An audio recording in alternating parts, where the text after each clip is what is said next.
Bom, dando continuidade ao conteúdo da disciplina de Marquinhos no Tempo da Física, dada pelo professor Bernardo, o nosso grupo, composto por mim, Maria Agnes, por Maria Luísa, Lidiane e Valesca, iremos falar um pouco para vocês hoje sobre o estudo quântico. Bom, a mecânica é a teoria física que obtém sucesso no estudo de sistemas físicos, né, com dimensões que são próximas ou abaixo da escala atômica, tais como moléculas, átomos, elétrons, prótons e de outras partículas subatômicas. Mas, embora ela também possa descrever fenômenos macroscópicos em diversos casos. Tá. A teoria quântica fornece descrições precisas para muitos fenômenos previamente inexplicados, tais como a radiação do corpo negro e órbitas estáveis do elétron. Bom, Planck foi o físico alemão considerado o pai da física quântica e um dos físicos mais importantes do século XX. Foi Planck, ele foi agraciado com o Nobel de Física em 1918, certo? E foi ele quem formulou a constante, né, de Planck, que é representada por H, e é uma das constantes fundamentais da física usada para descrever o tamanho dos quantos, certo? Uma das situações em que essa constante ela é utilizada é na equação da energia do fóton, né, que é dada por E igual a Hni. Bom, além dessa teoria quântica, né, existiam modelos atômicos que eles tinham a necessidade de explicar alguns fenômenos, né? E aí, segundo o modelo é, atômico de Rutherford, os elétrons eles orbitavam ao redor do núcleo, certo? No entanto, esse modelo de Rutherford estava em contradição com os dados experimentais de que o átomo era estável, porque todo os elétrons, né, com a medida que eles giravam, eles estavam acelerados e essa aceleração fazia com que eles emitissem radiação e em algum momento esses átomos eles iam colidir com o núcleo, então estava em contradição com o experimento de que o átomo era estável. E aí, em 1913, Niels Bohr introduziu em seu modelo atômico onde ele supunha que o elétron em um átomo ele só podia se mover em órbitas determinadas. Então, o elétron ele não emitia radiação, ele dava saltos quânticos, certo? E aí a explicação para o espectro da radiação discreta de hidrogênio. Já em 1924, Louis de Broglie imaginou que o fenômeno inverso que ocorria com a luz deveria ocorrer com as partículas, certo? No ano seguinte, Schrödinger procurou por uma equação que descrevesse tal onda. E essa equação descreve a evolução temporal de uma função de onda chamada psi. Mas aí o problema era saber qual é essa função de onda. Então, para uma partícula, né, o módulo de psi, a função de onda, ela pode ser representada no espaço tridimensional. Eles descobriram. Só que aí mais tarde, Schrödinger chegou à conclusão de que psi era realmente complexa e então o módulo dessa função de onda ao quadrado, ela representava a densidade de carga elétrica. Mas Born propôs, né, depois, a interpretação probabilística para essa função de onda, em que a gente tem que Px é proporcional ao módulo dessa função de onda ao quadrado. E aí a função de onda ela não fornece a posição de uma partícula, certo? Mas ela nos fornece a probabilidade da partícula ser. Seguimos agora, né, com a notação simplificada utilizada por Dirac. Bom, Dirac ele utilizou esse símbolo, certo, para representar o estado de um sistema em um dado tempo, do qual representa os valores de psi, certo, em todos os pontos de uma dada região. Ou seja, representa, né, a função de onda como um todo, onde esse estado, sendo representado com a letra A, nos diz que a partícula vai se encontrar na região A ou em uma órbita A. Já o estado sendo representado pela letra B, vai nos dizer que a partícula ela está ou na região B ou em uma órbita B. De modo que na mecânica quântica, certo? O estado da partícula, quando se encontra simultaneamente nas regiões dos dois estados, certo? Em A e B, vai ser representada pela seguinte expressão, certo? Por essa expressão aqui, da qual nos diz que a partícula se encontra em uma superposição dos dois estados, do estado A e B, onde alfa e beta são números complexos que dependem do tempo, né? Que como vimos lá, né, na equação de Shannon, uma equação determinista, né? Ela determina a evolução temporal de alfa e de beta de forma contínua, de modo, né, que não leva a nenhum anulamento brusco, né? Isso porque a partícula ela está simultaneamente nas regiões A e B. Temos então, certo, a regra de Bohm, uma regra que nos traz uma ideia probabilística, da qual nos diz que se fizermos uma observação para saber a posição de uma partícula, nós teremos que o módulo de alfa ao quadrado será igual à probabilidade da partícula ser encontrada em A, ou seja, ser encontrada na região A. Ao mesmo passo que o módulo de beta ao quadrado será igual à probabilidade da partícula ser encontrada em B. De modo que, antes da medição, a partícula vai estar simultaneamente em A e B. E após a medição, essa partícula ela vai estar ou no estado A ou no estado B, havendo, no entanto, certo, o colapso da função de onda. Dessa forma, temos que esta probabilidade, certo, vai nos dizer que, ao ter vários sistemas idênticos ao estudado e iniciar uma medição em cada um desses sistemas, encontraremos, no entanto, a razão entre o número de vezes em que a partícula é encontrada em B pelo número de vezes em que a partícula é encontrada em A. Ou seja, teremos aqui, ó, teremos que o módulo de alfa ao quadrado será dividido pelo módulo de beta ao quadrado, certo? Logo, temos que a proposição anterior, certo, de que um certo sistema físico está em uma superposição de dois estados, estado A e B, é incompatível com essa proposição de agora, certo? De que o sistema vai estar agora ou no estado A ou no estado B. É aí que entra o pensamento de Einstein, certo? No qual ele acreditava que as dificuldades de interpretação, certo? Elas iriam desaparecer se considerássemos a descrição da mecânica quântica como a descrição de um exemplo de sistemas. Ou seja, para ele, a função de onda descreve as propriedades estatísticas de um exemplo de estados preparados similarmente. Logo, né, temos que Einstein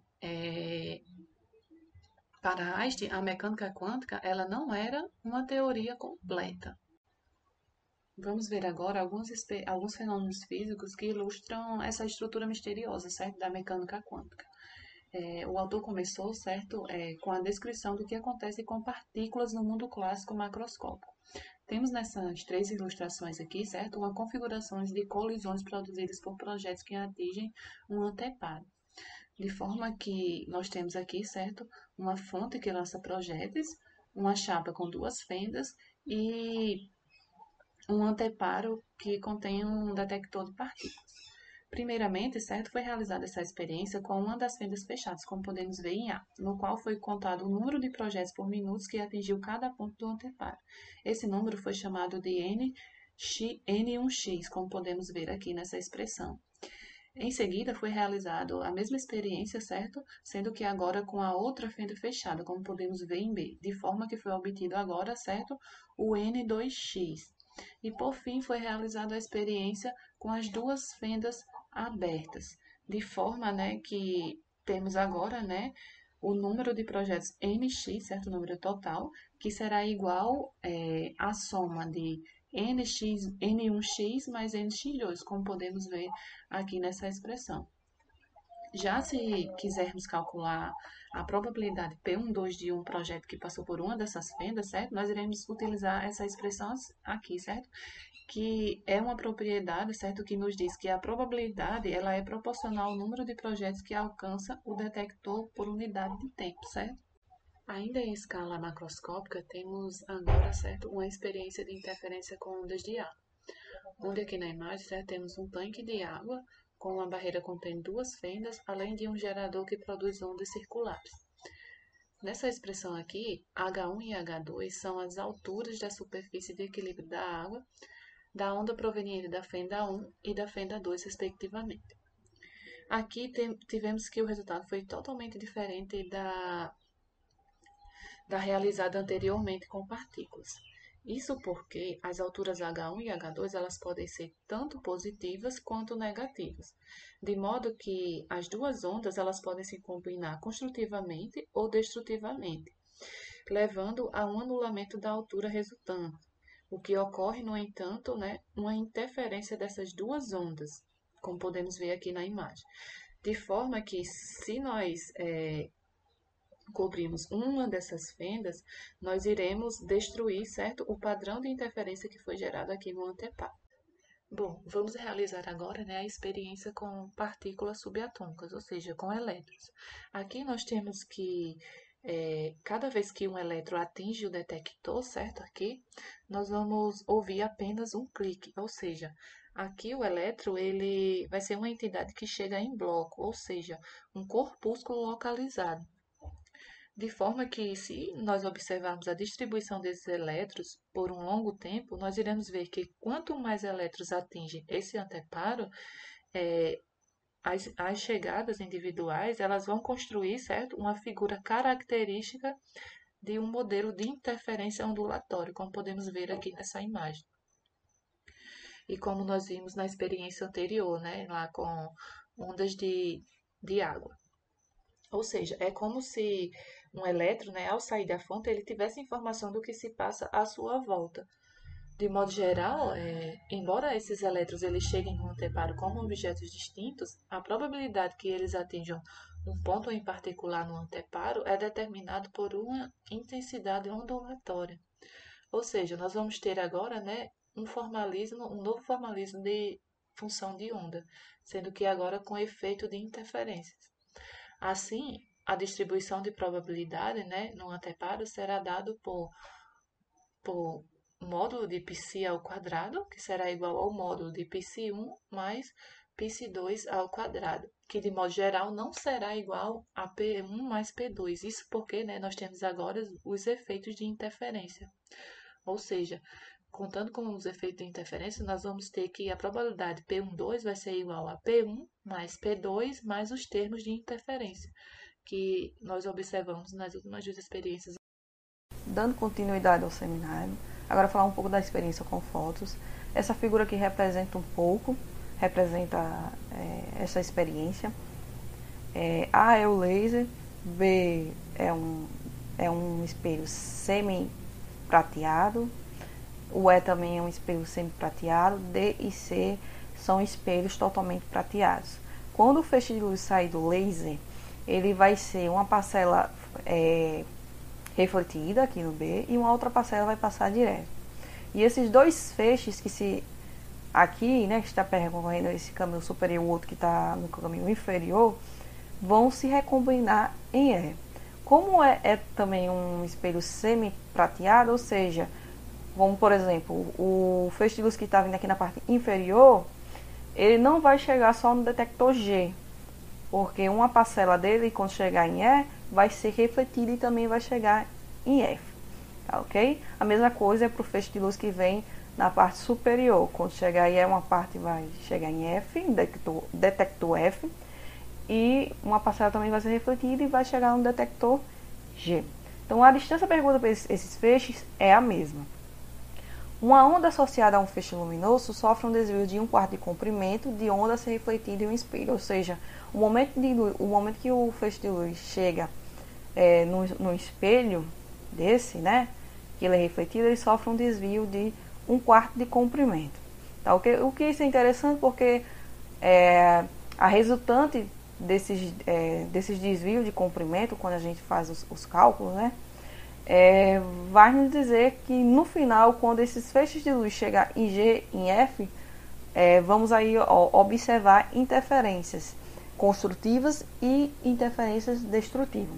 Neste experimento, vamos detectar no detector F interferências construtivas, ou seja, franjas brilhantes, e no detector G interferências destrutivas. O que isso quer dizer? Quer dizer que no detector G não vai chegar nenhum fóton, tá? Do ponto de vista quântico, cada fóton individual é colocado ao atingir o espelho B, em um estado superposto de reflexão e transmissão. Tá? Não nos permite dizer se um fóton individual foi transmitido ou refletido no primeiro espelho, né, que é o espelho P. Cada fóton sentiu ambos os caminhos disponíveis para ele, mas permaneceu indivisível, ou seja, o fóton não foi dividido em dois. Essa experiência aqui é um pouco parecida com a anterior. A diferença é que a gente vai ter um dispositivo H aqui, nesse experimento, que pode ou não difratar o fóton. Tá? Quando esse dispositivo está desligado, o fóton ele se comporta como onda, e o resultado que a gente obtém é o mesmo resultado da experiência anterior. Já quando esse dispositivo está ligado, o fóton ele pode chegar em H ou não. Tá? Se ele chega em H, ele é desviado e detectado num detector auxiliar. Ou seja, esse fóton nem chegou nem em G e nem em F. Agora, se o fóton não chega em H, isso quer dizer que o fóton chegou em G e F.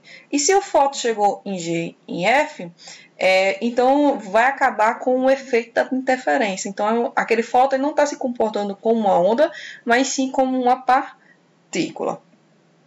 Tá? Então, a presença do dispositivo H leva o fóton a se comportar como uma partícula.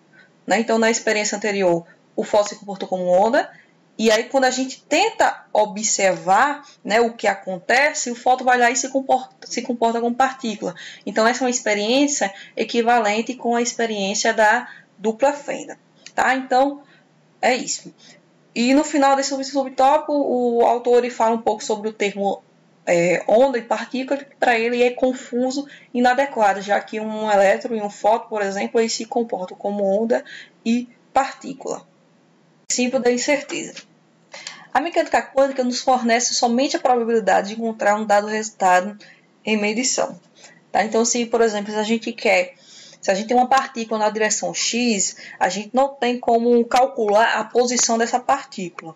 O que a gente vai poder determinar é a probabilidade de encontrar ela em uma dada região do espaço. Tá ok?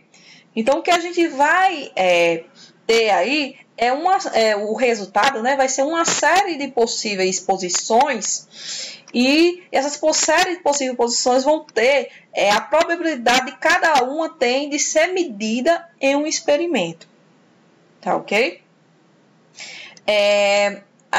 Uma maneira de tratar essa incerteza, né, de onde vai estar essa partícula, é a partir do valor médio, né, da posição de X.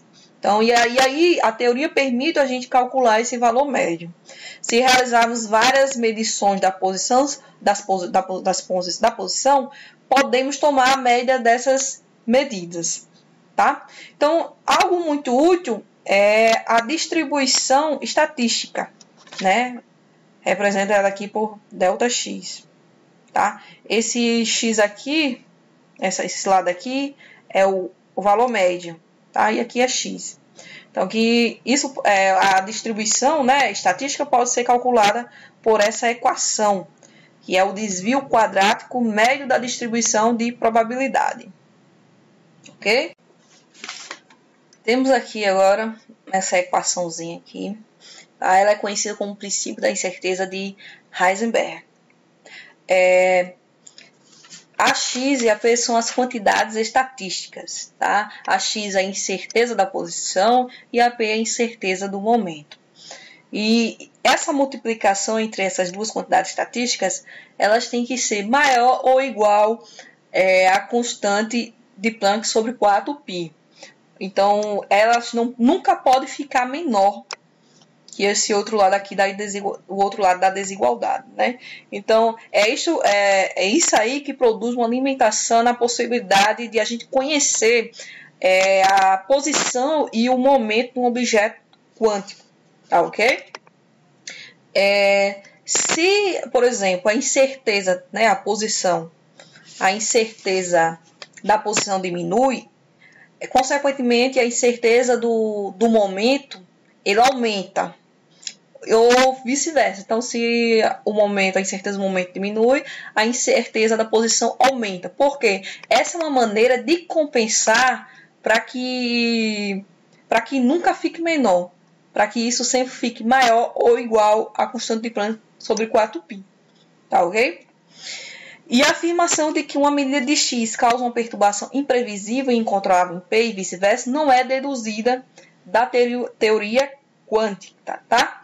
Se a gente consegue medir a posição da partícula, você não tem como saber com precisão o momento dela, ou vice-versa. O princípio da incerteza é interpretado como mostrando somente que uma medida inevitavelmente perturba o sistema em observação. Ou seja, a gente é impossível conhecer exatamente qual era o estado da partícula antes das medidas ser feita. Ok? Por exemplo, se a gente quer saber, por exemplo, determinar onde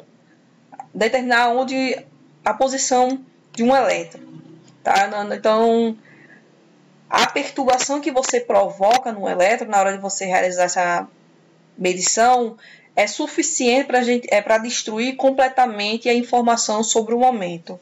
Ou seja, a medição acaba contaminando as informações do momento deste elétron. Ok? A relação de incerteza é uma propriedade da natureza e não uma propriedade de como fazemos observações. O nome princípio da incerteza é, de certa forma, enganosa, né? E um nome mais apurado, de acordo com o livro, né, seria o princípio da indeterminação, porque além de ser algo incerto, é algo indeterminado.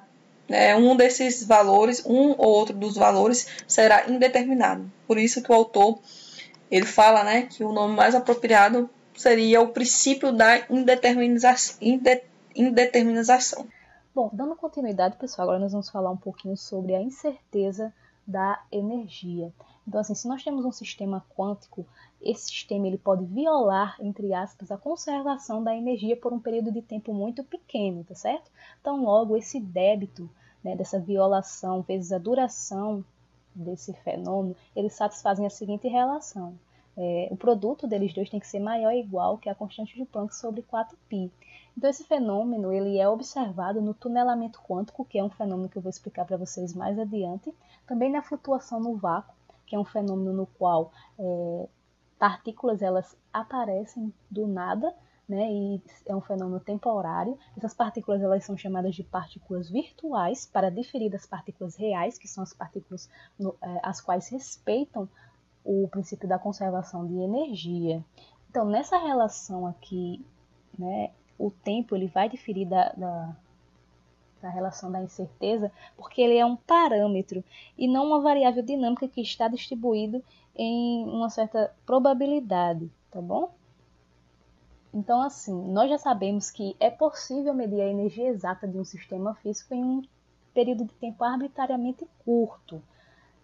Todas as quantidades que são observáveis na natureza, elas estão sujeitas a essas flutuações aleatórias, que eu falei para vocês que é o surgimento de partículas do nada. Essas partículas surgem temporariamente e elas não respeitam, por um período de tempo pequeno, a conservação da energia. Então, assim, nós sabemos que essas incertezas nas medições quânticas, elas são feitas através de observações, e o observador perturba o sistema. Isso é uma explicação local, mas nós sabemos que as leis da natureza elas têm umas características não causais e não locais, de modo assim que nós temos uma certa dificuldade em aceitar outro ponto de vista para a natureza que não seja o ponto de vista que nós estamos adequados, né, a observar, a aceitar esse ponto de vista como sendo o, digamos assim, normal. Então, agora eu vou falar um pouquinho para vocês sobre o tunelamento quântico. Então, nós podemos supor que a função de onda, ela descreve realmente, tá certo, a partícula associada a ela. De modo que Levando em consideração isso, o colapso da função de onda ele é causado através da interação do instrumento de medida do fenômeno com a observação do observador. Então, o tunelamento quântico, para explicar esse fenômeno para vocês, né, eu quero que vocês imaginem um elétron que está preso a um núcleo de um átomo, de modo que a sua energia cinética ela é menor do que a energia, do que a força que o prende nesse núcleo, e ele não consegue se desprender, tá bom? Então, assim, para fazer essa explicação, vamos trazer aqui uma analogia com um sistema macroscópico. Digamos que nós temos aqui uma bola, que ela está se deslocando inicialmente em uma superfície plana, e ela vai chegar aqui nessa elevação, né, e vai subir essa elevação. Então, assim, nós sabemos que a energia total dessa bola ela é dada pela soma da energia cinética com a sua energia potencial. De modo que quando ela está aqui se deslocando nessa superfície plana, ela só vai ter energia cinética. Mas a partir do momento que ela começa a subir aqui, ela vai perdendo sua energia cinética e ganhando energia potencial. Se essa energia cinética inicial dela for menor que a energia potencial no topo da elevação, ela vai subir até um certo ponto, vai parar e vai voltar. Então, a gente diz que a partícula ela foi refletida. Então, essa elevação aqui, ela funciona como uma barreira de potencial no qual a partícula que está tentando se desprender do núcleo sofre. Então, trazendo isso para um sistema quântico, essa partícula ela vai ter uma probabilidade não nula de passar por essa barreira.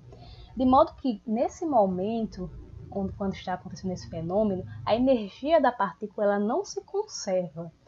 E é dada pela expressão que eu já mostrei para vocês anteriormente. E assim, antes de interagir com a barreira, o elétron ele vai ter apenas uma parte incidente. Mas depois que ele interage, a função de onda ela vai ter uma descrição ali de uma parte incidente e uma parte refletida. De modo que esse T aqui, esse estado aqui vai representar a parte transmitida e esse outro estado R aqui vai representar a parte refletida. Tá bom? De modo que se a partícula ela for transmitida, essa parte refletida ela some automaticamente. Então, assim, o tunelamento quântico ele é um fenômeno, um processo pelo qual o núcleo radioativo ele decai emitindo uma partícula alfa, que aqui nós estamos utilizando como exemplo um elétron. Então, assim, a partir da função de onda para esse núcleo, que é obtida com a solução da equação de Schrödinger, nós podemos calcular a probabilidade de emissão do elétron em função de... Vai existir aí, só que vai existir aí um enigma sobre a natureza da função de onda. Então, assim, essa função de onda, será que ela descreve o sistema ou ela está descrevendo o nosso conhecimento sobre o sistema?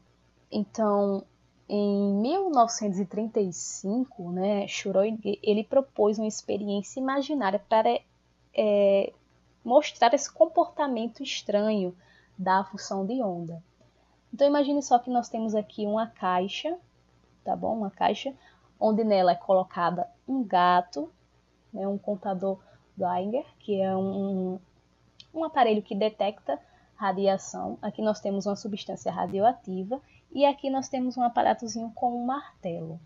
De modo que essa substância ela é programada para depois de 1 hora ela ter uma probabilidade de 50% de emitir uma partícula alfa. E se isso acontecer, o contador aqui ele vai detectar, vai ativar um sistema que vai fazer com que esse martelo ele quebre essa substância radioativa, espalhando essa substância aqui e o gato iria morrer. Então, assim, depois de 1 hora, nós temos 2 estados possíveis para esse gato. O gato pode estar morto e o gato pode estar vivo, Então, assim, a questão é qual é a função de onda imediatamente antes da gente abrir essa caixa e fazer essa observação. Então, assim, vai ter 50% do gato, ela vai descrever, como 50% do gato estando vivo e 50% do gato estando morto. Só que nós sabemos que isso seria uma descrição plausível se fosse um sistema microscópico, porque como nós já vimos anteriormente, uma partícula ela tem a probabilidade de estar em dois lugares ao mesmo tempo. Mas para um sistema macroscópico, como é o que a gente está analisando aqui, nós sabemos que isso é impossível. O gato, a gente, mesmo sem abrir a caixa, a gente não sabe que o gato não pode estar vivo e morto, né, ao mesmo tempo. Então, assim, esse gato ele funciona como sendo um símbolo de qualquer sistema macroscópico. Isso não seria um paradoxo se fosse deixado claro que isso seria um sistema quântico, microscópico, tá certo? Mas o paradoxo aí surge porque no nível quântico, realmente, de fato, nós temos uma mistura de dois estados. Então, assim, o ponto crucial da questão, né, dessa experiência é, assim, como e quando realmente essa função de onda ela sofre o colapso. Será que é quando a partícula alfa deixa o núcleo radiativo? Quando interage com o contador? Quando o gato morre? Ou quando a gente faz a observação? Então, para Heisenberg, esse colapso da função de onda vai acontecer quando existe parte de um aparato macroscópico nessa experiência. Já para Schrödinger, esse colapso acontece quando nós fazemos um registro permanente do estado do sistema. Então, assim, a explicação mais plausível, em princípio, seria aquela que diz que o gato estaria em um estado quântico misturado entre vivo e morto. Só que nós sabemos que o gato ele vai interagir com a luz, ele vai interagir com a caixa, vai interagir com o calor e, consequentemente, com o som também. E nós sabemos que a caixa ela interage com o resto do universo. Então, em um período muito pequeno de tempo, essas interações destroem esse estado quântico delicado. Então, o sistema, né, ele passa a se comportar, né, e ser descrito em boa aproximação pelas leis da física clássica. Então, assim, pessoal, resumidamente, era isso que nós tínhamos para mostrar para vocês. Espero que vocês tenham gostado, conseguido compreender. Qualquer dúvida, estamos à disposição. Muito obrigada pela atenção.